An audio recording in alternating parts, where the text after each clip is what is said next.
Hi, Peter. I hope you didn't live up to Mehdi's request of having more dramatic complications from last year. And I sincerely hope you didn't do that. But nevertheless, interesting cases, and you clearly demonstrated the continuum of distal embolization, thrombosis, and events that ensue. And those are great cases. My question to you is that in your practice, can you identify some predictors where you would proactively go and put in a filter to begin with? I think I want to get to the basics of this because prevention is better than an answer cure.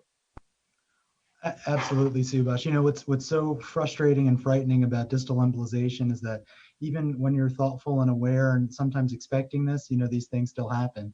You know, we kind of knew what was coming in this case, and we had the appropriate upfront medical multidisciplinary decision making before we tackled it. I'm a frequent user of distal embolic protection. You know, if you think about it in different situations, even a lot of what we call a CTO is commonly partially organized fibrotic tissue and partially clot.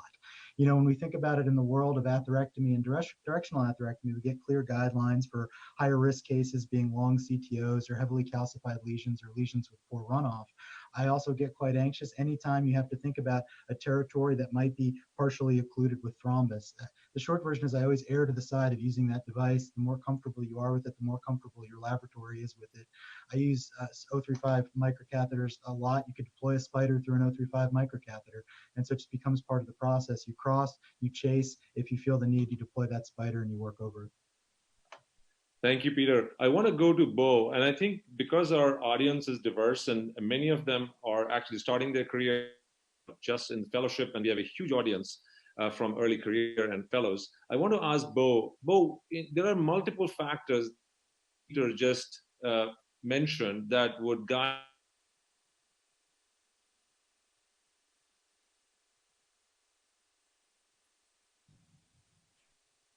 in your mind. Is it the single vessel runoff, irrespective of the modality you use, or it is the modality combined with the single vessel runoff, or many other options? So, what weighs primarily in your mind where you would unequivocally go for a filter? Okay, thank you. You were cutting out just a bit, but I think the gist was, when do I empirically go with a filter? What patient characteristics influence that?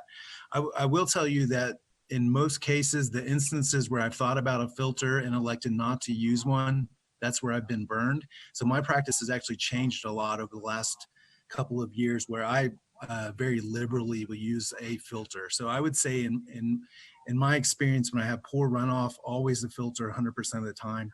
Anytime I use atherectomy, 100% of the time, despite which device or technique you're using, I think that they all have the propensity to embolize. So any atherectomy that I use, I always will empirically place a filter. And I think the last lesion phenotype that likes to embolize a lot is in-stent restenosis. So stent occlusions in the SFA, I find often that those have this bulky macrovascular debris that likes to head downstream. So those are the three phenotypes where I empirically use embolic protection. But I would say, if you think about it up front, I think it's never a bad idea to consider it. Even if you have good runoff, I would still say, if you're going to pick off one vessel by not using embolic protection, leaving a person with 2 patent tibials as opposed to a 3 tibial system can't be a good thing for them long term. Thank you, Bo. Those great comments. Kenny, you can imagine I'm going from Peter to Bo, and now I get to the most senior person, or one of the most senior people. And Kenny, so how has your practice changed? And just give a brief I know it's a lengthy history and it's a lot of experience, but how has your practice changed in the direction of using proactively distal embolic protection devices or filters during peripheral interventions of the lower extremities? I'll just say I use them more. Bo's comments were so spot on, and I'm much more inclined to use embolic protection. I think every time we do anything, every time we dilate, something goes downstream or upstream. And I agree. I think your comment, Bo, about it can't be good for the person long term. You know, we do repeated interventions on people, and we see their terminal vessels get, they get worse and worse and worse over time. And I think part of that may be because we're embolizing during the course of our multiple procedures earlier on. It's just a thought, but I think we're going to be, if it was easy to do embolic protection in every case, I'd probably do it.